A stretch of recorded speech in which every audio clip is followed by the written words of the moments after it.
Hello बच्चों, start करते हैं अपन, है ना। जहाँ से अपन ने छोड़ा था, कहाँ तक छोड़ा था अपन ने? प्राइसिंग इन पब्लिक इश्यूज से। ठीक है। इसके बाद अपन स्टार्ट करते हैं डिफरेंशियल प्राइसिंग। डिफरेंशियल प्राइसिंग मतलब हम प्राइजेज अलग रख सकते हैं, किसी और पर्सन के लिए अलग और किसी और पर्सन के लिए बिल्कुल अलग। हाँ जी। तो अपन डिफरेंशियल प्राइजेज यानी कि डिफरेंट प्राइजेज रख सकते हैं, लेकिन कुछ कंडीशंस को कंप्लाई करना पड़ेगा। सबसे पहली कंडीशन, आप अगर retail individual investor, share holder या एम्प्लॉयज़ जो कि एंटाइटल हैं रिवीजन के रिजर्वेशन के लिए, और वो कितने के लिए अप्लाई कर रहे हैं? 2 lakh, not more then 2 lakh. तो आप उनको क्या कर सकते हो? आप उनको लोअर प्राइस पे इशू कर सकते हो, लेकिन कितना से ज़्यादा नहीं होना चाहिए वो? Not more than 10% of the price at which equity shares and convertible securities are offered to other categories और एप्लीकेंट्स। यानी कि अगर बाकी एप्लीकेंट्स के लिए आपने कितना दिया है, 100 रुपीज़ का आप दे रहे हो, तो इनको आप कितना डिस्काउंट दे सकते हो? इसका 10%, है ना। तो 10% आप डिस्काउंट दोगे, कितना आएगा बच्चों? 10 रुपीज़, यानी कि -10 कितना? 90। यानी कि आप इससे ज़्यादा, यानी 10 रुपये से ज़्यादा का आप डिस्काउंट, यानी कि आप इनको कंसेशन नहीं दे सकते। समझ में आ रही बात कि नहीं आ रही है? I hope it's clear. चलिए, तो सबसे पहली कंडीशन देख ली कि अगर आप रिटेल इंडिविजुअल इन्वेस्टर हैं, शेयर होल्डर हैं या कंपनी के एम्प्लॉयज़ हैं, और आपका कितना आप कर रहे हो, और एलोकेशन कितना हो रहा है आपका? 2 लाख से ज़्यादा का नहीं हो रहा है, तो उसके अंदर आप नॉट मोर देन 10% का आप दे सकते हो डिफरेंस। चलो ठीक है। अगर आप बुक बिल्डिंग इशू कर रहे हो, है ना, बुक बिल्डिंग इशू कर रहे हैं उस केस के अंदर, तो आप कितना दे सकते हो? इक्विटी शेयर्स और कन्वर्टेबल सिक्योरिटीज़ जो ऑफ़र कर रहे हो आप एंकर इन्वेस्टर को, उतने से कितने ज़्यादा कम नहीं कर सकते जितना आपने अदर एप्लीकेंट्स को आप दे रहे हो। यानी जितना आप दूसरे एप्लीकेंट्स को दे रहे हो, उससे जो प्राइस है उससे कम आप नहीं दे सकते एंकर इन्वेस्टर को। ठीक है। चलो ये हो गया। कौन से केस में? बुक बिल्डिंग इशू के केस में। सी पॉइंट बोलता है, in case the issuer opts for the alteration method, alternate method of book building, the issuer may offer specified securities to its employees, highlight करेंगे employees, at a price lower than the floor price, highlight करेंगे floor price. However, the difference between the floor price and the price at which equity shares and convertible securities are offered to employees should not be more than 10% of the floor price. अब ये cap price क्या होता है और floor price क्या होता है ये समझो। हमने क्या करते हैं, एक हम बैंड स्टार्ट कर देते हैं। सपोज इसको कहते हैं हम कैप, इसको कहते हैं फ्लोर प्राइस। फ्लोर मतलब कम से कम, सपोज 25 रुपये से कम की तो हमारी सिक्योरिटीज़ रह ही नहीं सकती किसी भी हालत में। और यहाँ पे क्या है कि भाई मैक्सिमम हमारी सिक्योरिटीज़ की रेट क्या रहेगी? 50 रुपीज़ रहेगी। यानी कि जो सिक्योरिटी की जो प्राइस डिसाइड होगी ये इन दोनों के बीच में होएगी। यस। तो फ्लोर प्राइस का मैक्सिमम 10% आप कितना दे सकते हो? कम कर सकते हो। किसको? अपने एम्प्लॉयज़ को देने के लिए। ठीक है बच्चों, आई होप इट्स क्लियर। चलिए, ये हो गया आपका पॉइंट सी। नेक्स्ट आता है आपका face value may be less than 10 but not less then 1 if the issue price is 500 or more per share. If the issue price is less than 500, face value shall be 10 per share. यानी कि क्या कह रहा है कि अगर आपकी issue price 500 या 500 से ज़्यादा है, तो आपकी प्राइस कितने से कम हो सकती है? 10 रुपये से भी कम हो सकती है, लेकिन 1 रुपये से कम नहीं होएगी। लेकिन अगर आपकी इशू प्राइस ही 500 से कम है, तो आपकी फेस वैल्यू 10 रुपये से कम नहीं होनी चाहिए। सिंपल सी बात है। चलिए, आ रहा है, समझ में आता है ना? Face value, nominal value, par value, है ना। तो पार वैल्यू, फेस वैल्यू आपकी ये जो है, अगर आपका इशू प्राइस अगर 500 रुपये से ज़्यादा की है ना, तो फिर आप 10 रुपये से कम कर सकते हो, लेकिन 1 रुपये से ज़्यादा कम नहीं होएगा। लेकिन अगर आपके मेन इशू शेयर की प्राइस ही 500 रुपये से कम है, तो फिर 10 रुपये से कम का आपका फेस वैल्यू नहीं हो सकता। इसलिए आप देखेंगे कि बहुत सारी जो कंपनीज़ हैं उनका जो फेस वैल्यू रहती है वो 10 रुपये रहती है। क्यों? क्योंकि उनकी इशू प्राइस 500 से ज़्यादा नहीं रहती हैं। चलिए, प्रमोटर कंट्रीब्यूशन के बारे में बात कर लेते हैं। प्रमोटर कंट्रीब्यूशन का मतलब क्या होता है कि हमारा जो कॉन्सेप्ट है कि सिर्फ पब्लिक पर ही रेस्पॉन्सिबिलिटी ना जाए पब्लिक इशू की, थोड़े से प्रमोटर भी इस पर रेस्पॉन्सिबिलिटी लें। यस। तो उस केस के अंदर क्या होता है कि हम प्रमोटर को ही बोलते हैं कि यार आप भी थोड़ा सा कंट्रीब्यूट करो। तो वो कितना कंट्रीब्यूट करेगा वो अपन देख रहे हैं। चलिए ठीक है। देखो, ये वेराय करता है केस टू केस। सबसे पहली बात, अब कितना, इन केस ऑफ आईपीओ आपका मिनिमम कंट्रीब्यूशन प्रमोटर का कितना होना चाहिए, not less then 20% of post issue capital. यानी कि आपका जो कैपिटल है, समझ लो एक बार कॉन्सेप्ट को, सपोज 50 करोड़ जो हैं आपकी कंपनी की कैपिटल है ऑलरेडी इशू करने से पहले, ये क्या हो जाती है बच्चों आपकी प्री इशू कैपिटल। क्या कहेंगे इसको, बोलो प्री इशू कैपिटल। आप वापस से इस बार 50 करोड़ और इशू करना चाहते हो, ठीक है, ये क्या हो जाती है आपकी प्रपोज्ड इशू कैपिटल। प्रपोज कर रहे हो ना आप, अभी तक आपको फाइनल नहीं करा गया है, अभी आप क्या कर रहे हो, प्रपोज कर रहे हो इसको। चलिए ठीक है, चलो माना आपने कर भी लिया, इसको इशू कर दिया, तो अब इन टोटल आपकी कैपिटल कितनी हो गई है बच्चों, 100 करोड़ की। यस, ये क्या हो जाती है आपकी पोस्ट इशू कैपिटल। यानी कि प्रपोज मतलब आपका इशू करने के बाद की आपकी जो कैपिटल है जो मिलकर बनी है, उसको क्या कहेंगे अपन, पोस्ट इशू कैपिटल।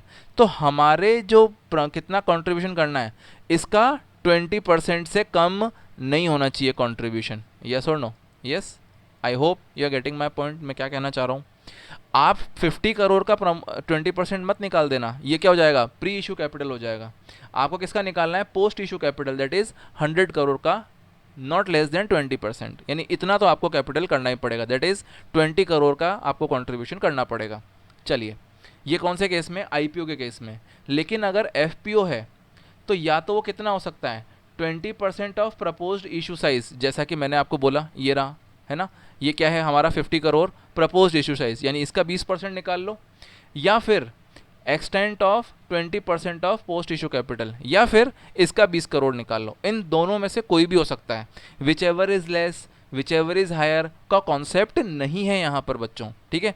यानी कि या तो extent of 20% of proposed issue size, या फिर 20% ऑफ पोस्ट इशू कैपिटल।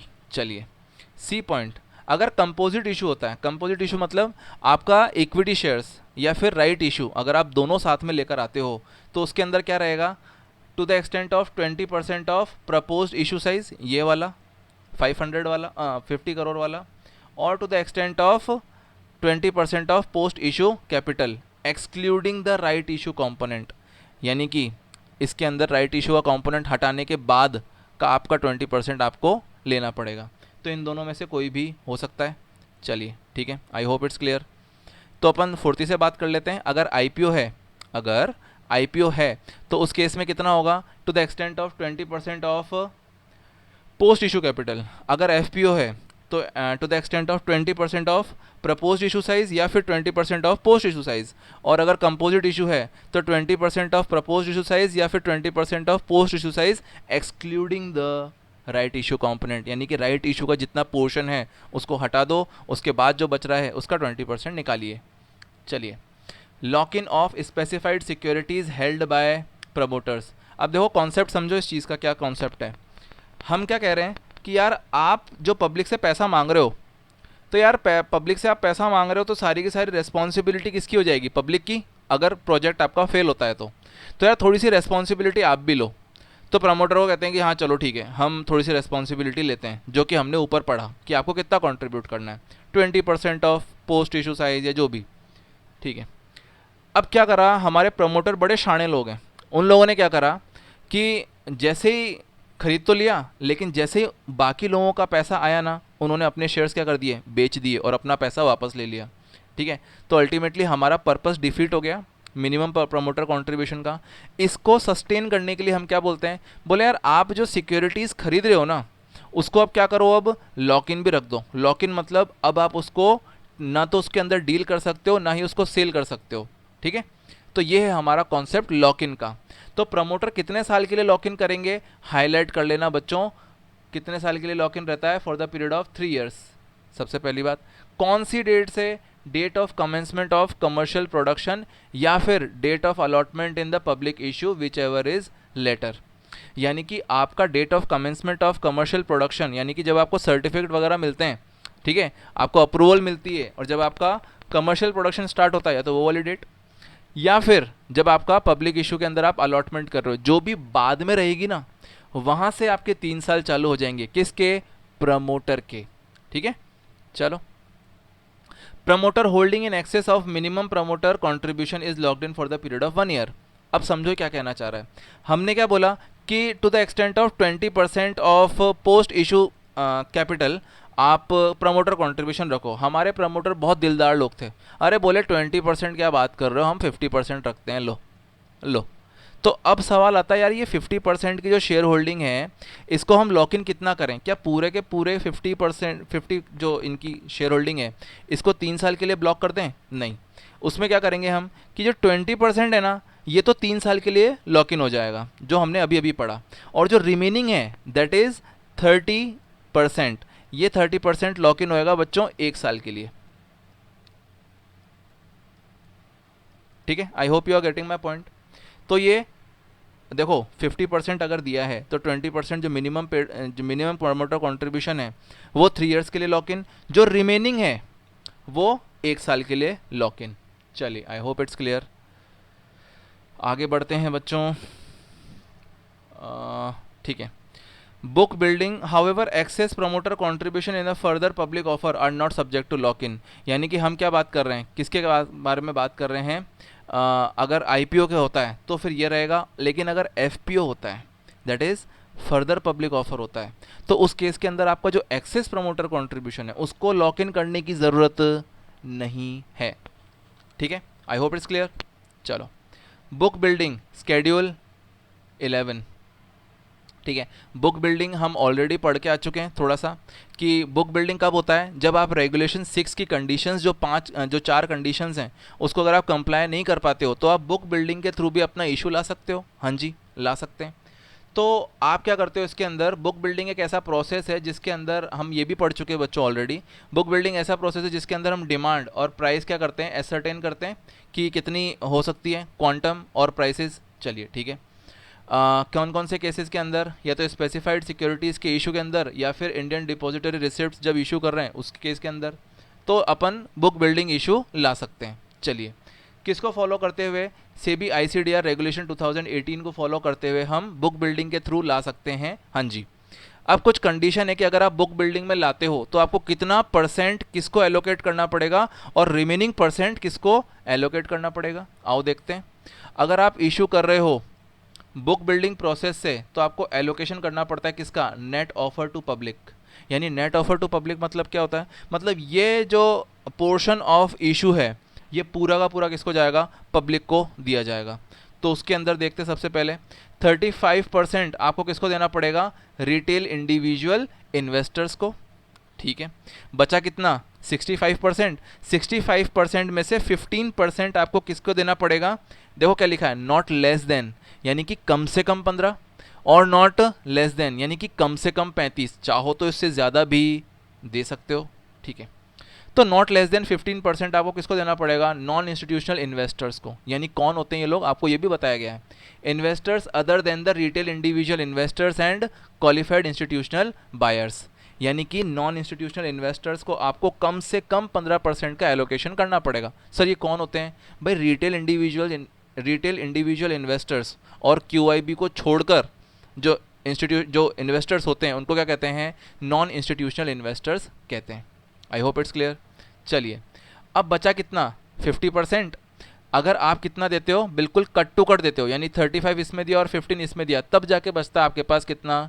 50%। हो सकता है इसके अंदर 40% दे दिया हो, यस और नो, और हो सकता है इसके अंदर 15% दे दिया हो। कितना हो गया? 55।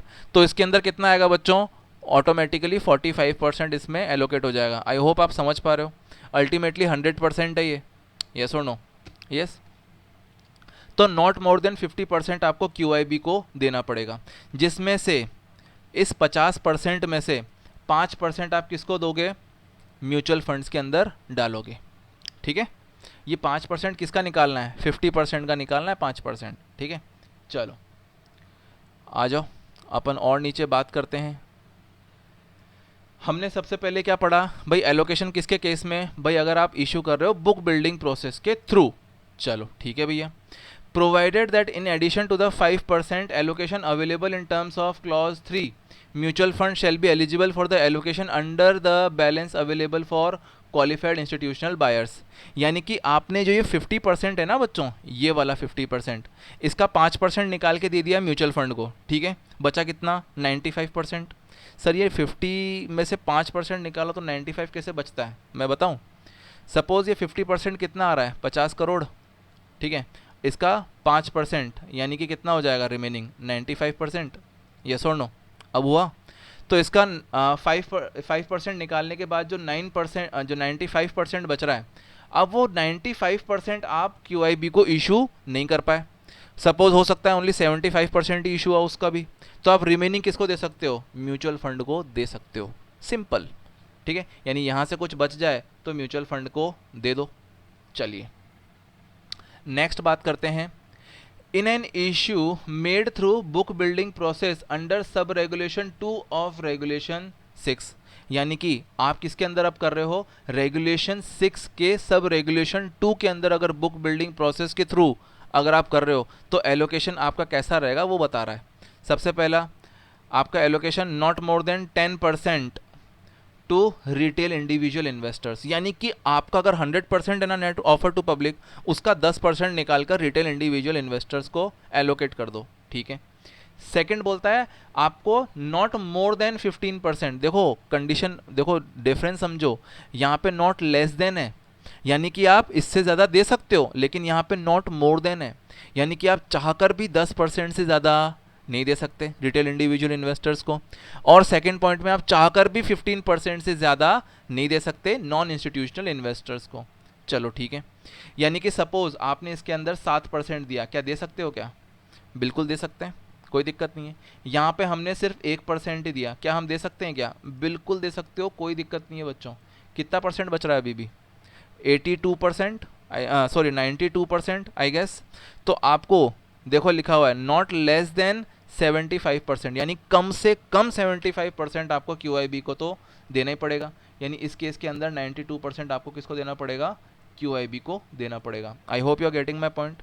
और इसके अंदर भी वही है, इसके अंदर 5% आप किसको देना पड़ेगा, आपको म्यूचुअल फंड्स को देना पड़ेगा। और अगर क्लॉज 3 के अंदर कुछ अंडर सब्सक्रिप्शन होता है, यानी QIB को अगर आप नहीं दे पाते हो तो म्यूचुअल फंड को दे दो, सिंपल सी बात है। Mutual fund always ready to accept. I hope mutual fund का कॉन्सेप्ट आप समझते होंगे, ठीक है। चलिए नेक्स्ट आता है, in an issue made through book building process the issuer may allocate up to 60% of the portion available for the allocation to the qualified institutional buyer to the anchor investor in accordance with the conditions specified. यानी कि ये जो यहाँ पर जो हम not less than 75% qualified institutional buyer को दे रहे हैं, उसका 60% आप किसको एलोकेट कर सकते हो, एंकर इन्वेस्टर को। जो कि मैंने बताया ना कि बहुत सारे जो एक साथ जो इन्वेस्टमेंट करता है एंकर इन्वेस्टर, वो क्या कहलाता है, एंकर इन्वेस्टर कहलाता है हमारा, है ना, जो बहुत ज़्यादा अमाउंट में करता है, विच इज़ 2 करोड़। चलो आपको मैं दिखा देता हूँ कि एंकर इन्वेस्टर क्या होता है, ताकि आप ये ना बोलो कि सर एंकर इन्वेस्टर तो बताया ही नहीं क्या होता है। ठीक है, आ जाओ, इसकी डेफिनेशन दे रखी है, ऐसे हल्के में मत लो हमारे सेबी को। हमारा सेबी हर एक चीज़ को डिफ़ाइन करता है। ये देखो ये लिखा है एंकर इन्वेस्टर, ठीक है, पढ़ें अपन। एंकर इन्वेस्टर वो होता है जो means a qualified institutional buyer who makes an application for the value of at least 10 crore in a public issue। Sorry मैंने 2 करोड़ बोला था, 10 करोड़ है ये, ठीक है। सो 10 करोड़ के अंदर पब्लिक इशू के अंदर अगर वो 10 करोड़ की एप्लीकेशन फाइल करता है, वो क्या कहलाता है भाई, एंकर इन्वेस्टर करता है, ठीक है। और भी है, at least 2 crore rupees for an issue made in accordance with the chapter 9 of these regulations. यानी कि अगर चैप्टर 9 के अकॉर्डिंगली अगर वो एप्लीकेशन कर रहा है 2 करोड़ की, एटलीस्ट 2 करोड़ की, तो वो क्या कहलाएगा, एंकर इन्वेस्टर कहलाएगा। मुझे ये याद था, ठीक है। तो 10 करोड़ पब्लिक इशू के केस में और 2 करोड़ चैप्टर 9 के अकॉर्डिंगली। चलो ये क्लियर हो गया बच्चों, एंकर इन्वेस्टर हमारा। ओके, सो बी वाला पॉइंट पे आ जाते हैं अपन। In an issue made other than through the book building process, यानी अब कौन सा बात कर रहे हैं हम, यानी कि अगर हम रेगुलेशन 6 की कंडीशंस को फॉलो कर लेते हैं तो फिर हम कैसा लेकर आएंगे, एक जनरल इशू लेकर आएंगे, हाँ जी। उसके अंदर आप नेट ऑफर टू पब्लिक का एलोकेशन कैसे करोगे वो हम बता रहे हैं अब आपको, ठीक है। सबसे पहला देख लेते हैं, minimum 30% to retail individual investors, यानी कि 30% उठा के आप किसको दे दो भाई, रिटेल इंडिविजुअल इन्वेस्टर्स को दे दो। सेकेंड पॉइंट क्या बोलता है, जो बचा हुआ है, बचा हुआ कितना है 70%, यस और नो, तो बचा हुआ 70% आप इंडिविजुअल एप्लीकेंट्स को दे दो, other than the retail individual investors and other investors including the corporate bodies or institutions irrespective of the number of equity shares and convertible securities applied for। यानी कि क्या बोल रहा है, बोले रिमेनिंग जो आपका परसेंट बच रहा है ना, वो आप किसको दे दो, इंडिविजुअल एप्लीकेंट्स को दे दो, जिसके अंदर रिटेल इंडिविजुअल इन्वेस्टर्स नहीं आते हैं, और भी कोई दूसरे इन्वेस्टर्स हैं, कॉरपोरेट बॉडीज़ हैं या दूसरी इंस्टीट्यूशंस हैं, इनको नहीं देना है। किसको देना है, इंडिविजुअल एप्लीकेंट्स को देना है। चलो थर्ड पॉइंट क्या कहता है, आप किसको दे सकते हो, अनसब्सक्राइब्ड portion in either of the categories specified above point 1 and 2 may be allocated to the applicants in the other category। यानी कि अगर इसके अंदर से कुछ बच जाए तो इसके अंदर दे दो, और अगर इसके अंदर से कुछ बच जाए तो इसमें दे दो, कोई दिक्कत नहीं है। ऐसा कोई हार्ड एंड फास्ट रूल नहीं है कि आपको वहीं एलोकेट करना है, यस और नो। यस, सपोज 30% मिनिमम आपको देना ही देना है, लेकिन हम नहीं दे पा रहे, अब क्या करें, ओनली 20% ही दे पा रहे हैं, तो 10% किसमें दे दो, आप इसमें दे दो, रिमेनिंग का चलेगा, ठीक है। If the retail individual investor category is entitled to more than 50% on proportionate basis, the retail individual investors will be allocated that higher percentage। यानी कि अगर हमारे रिटेल इंडिविजुअल इन्वेस्टर्स को एंटाइटल हैं, मतलब मिलना चाहिए 50% से ज़्यादा, कैसे, प्रोपोर्शनेट बेसिस पे, तो फिर उनको उतना हायर परसेंटेज दिया जाएगा। ठीक है बच्चों, चलिए